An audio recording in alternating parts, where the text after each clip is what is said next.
না, আমরা হতাশ নই, তবে আমরা খুব বিস্মিত এবং ব্যথিত যে 5ই আগস্টের সরকার পরিবর্তনের পর যারা আওয়ামী ফ্যাসিবাদের হাতে মজলুম ছিল, অন্যায়ভাবে আটক ছিল, অন্যায় বিচারে যাদেরকে ফাঁসি দেওয়া হয়েছে, গুম করা হয়েছে, অন্যায়ভাবে শাস্তি দেওয়া হয়েছে, প্রায় সকলেই তারা কিন্তু মুক্তি পেয়ে গিয়েছে।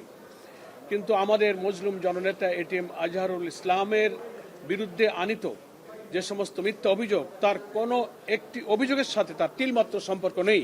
এটা আদালতে আমাদের পক্ষ থেকে আইনজীবীরা যথার্থভাবে সেটা প্রমাণ করতে সক্ষম হয়েছেন। তারপরে ওই 8 মাস পর্যন্ত তার এই মামলার যে কোনো ব্যাখ্যাই আইনজীবীরা দিতে পারেন, কোর্টের কাছে একটা ব্যাখ্যা থাকতে পারে, কিন্তু সময়টা যে 8 মাস পার হয়েছে, সারা দেশের লক্ষ কোটি আমাদের নেতা কর্মী শুভাকাঙ্ক্ষী যারা ন্যায় বিচারের প্রত্যাশায় দিন গুনছেন, তারা ব্যথিত। আমরা হতাশ নই এই কারণে যে আদালতের কাছে আমরা সুবিচারের জন্য ধৈর্য ধারণ করছি। আমরা আশা করি আদালত আমাদের প্রতি সুবিচার করবেন।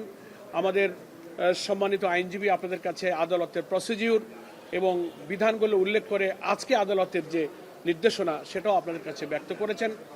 আমরা ধৈর্য ধরব, আদালতের নিয়মের প্রতি আমরা শ্রদ্ধাশীল, কিন্তু আমরা আশা করব যে পাবলিক যে পারসেপশন এবং তিনি যে মজলুম এবং সকলেই মুক্তি পেলেন, একটা লোক মুক্তি পেলেন না, এ জবাব, এ দায় শুধু আমাদের নয়, এদেশের জনগণের, সরকারের, প্রশাসনের।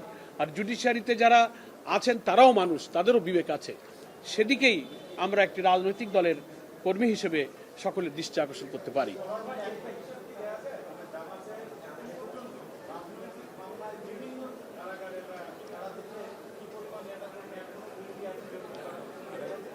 এটা আরো পরে বলা যাবে। আমরা তো আদালতের প্রক্রিয়াতেই নির্দোষ প্রমাণিত হয়ে কিছু মামলায় আমরা খালাস পাচ্ছি, অব্যাহতি পাচ্ছি। সেই সংখ্যাটা, অ্যাকুরেট পরিসংখ্যানটা তো দিতে আরো আমাদের সময় লাগবে। প্রক্রিয়াটা চলমান, তবে এখনো আমাদের অনেক বন্দীরা কারাগারে আছে।